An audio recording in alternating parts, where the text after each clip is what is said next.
नमस्कार। मैं Chandan Singh CS education पे एक बार फिर से आप सभी पेरेंट्स का बेहद स्वागत करता हूँ। अभी मैं सर्च कर रहा था केंद्रीय विद्यालय स्कूल में जो ट्रांसफर्स होते हैं बच्चों के एक स्कूल से दूसरे स्कूल में, तो इसके ऊपर मैं थोड़ा सा सर्च कर रहा था। सोचा आज का वीडियो का टॉपिक भी यही रख लेते हैं ताकि बहुत सारे पेरेंट्स जो कमेंट कर रहे थे कि लोकल ट्रांसफर के बारे में बताइए कि किस तरह से बच्चों के ट्रांसफर होते हैं, क्या क्या क्राइटेरियाज होते हैं, कौन अप्लाई कर सकता है, कौन नहीं कर सकता है। तो थोड़ा इसी के ऊपर आज की हम वीडियो में बात करेंगे।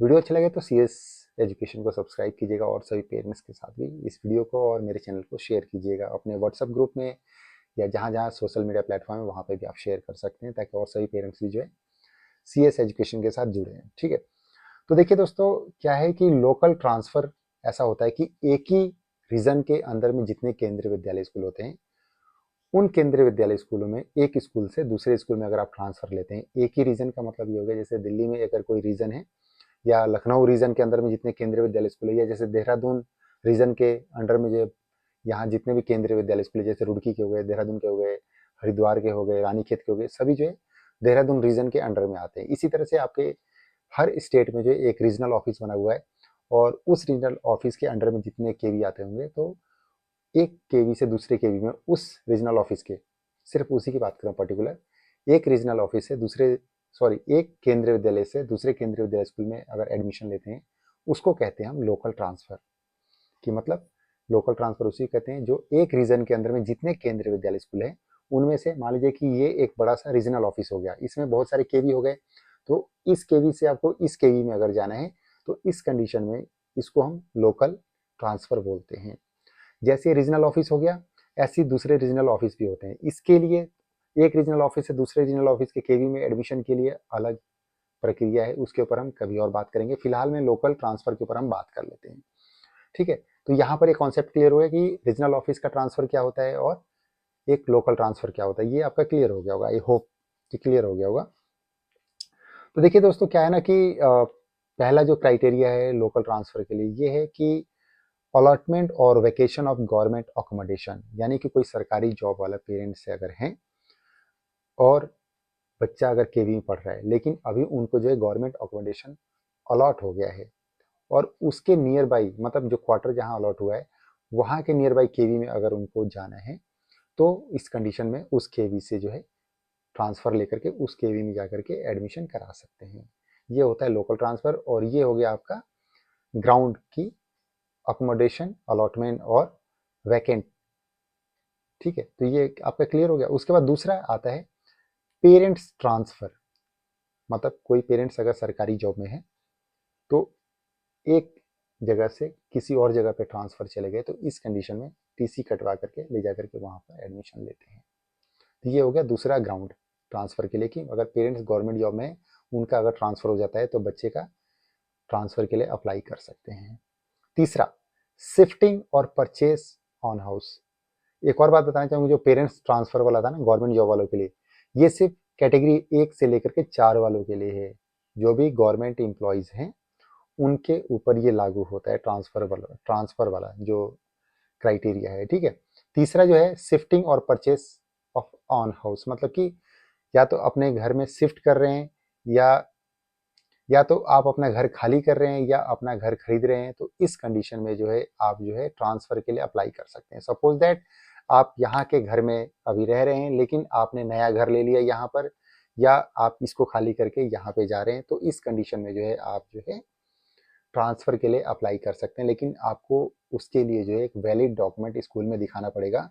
और साथ ही साथ वीडियो के लास्ट में आपको ट्रांसफर के लिए जो फॉर्म होता है वो भी मैं आपको परफॉर्मर दे दूंगा, उसी तरह का होता है। देखिए सभी स्कूलों के द्वारा दिया जाता है।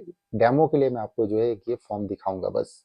ठीक है, तो उसके बाद एक अगला जो है वो है सिबलिंग केस।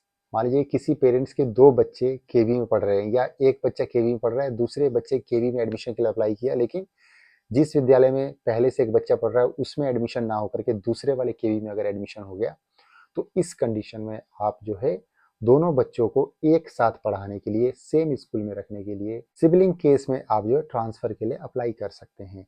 इसके लिए कुछ क्राइटेरियाज होते हैं कि जिस विद्यालय में बच्चा एक पढ़ रहा है वहाँ के क्लास टीचर से, प्रिंसिपल से, वहाँ से आपको जो है साइन करवा करके लाना होता है। एक परफॉर्मा होता है, उसके ऊपर साइन करवाना होता है डिटेल्स वगैरह भर करके, ताकि जिस विद्यालय से आप ट्रांसफर लेना चाहते हैं उनको भी विश्वास हो जाए कि हाँ एक बच्चा आपका उस विद्यालय में पढ़ रहा है। ये एक छोटा सा एक प्रोसेस होता है, ये आपको फुलफिल करना पड़ता है। उसके अलावा एनी अदर रीज़न, अगर स्कूल के प्रिंसिपल को, डीन को जो अगर लगता है तो आपको जो है ट्रांसफ़र के लिए मिल सकता है, इंक्लूडिंग शिफ्टिंग और रेंटेड अकोमोडेशन। इंक्लूडिंग मतलब कि इसमें ये भी आ जाता है कि आप किसी रेंट पे क्वार्टर ले रहे हैं या रूम ले रहे हैं या वहाँ से शिफ्ट कर रहे हैं, तो ये भी उसमें इंक्लूड हो जाता है। लेकिन ध्यान रहे कि ये उसी कंडीशन में होता है अगर स्कूल में सीटें वैकेंट रह जाती हैं, तब ये चीज़ें लागू होती हैं। ठीक है। उसके बाद परफॉर्मा मैं आप लोगों के साथ शेयर कर दूंगा अभी फिलहाल में।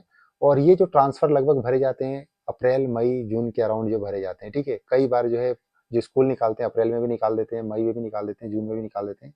तो यही एक टाइम पीरियड रहता है जिस टाइम पर जो है ट्रांसफ़र के लिए स्कूल से नोटिस निकाले जाते हैं। ये नोटिस आपको स्कूल के नोटिस बोर्ड पे मिल सकता है, स्कूल के वेबसाइट पे मिल सकता है, या आपको स्कूल के गेट पर गार्ड के द्वारा भी मिल सकता है।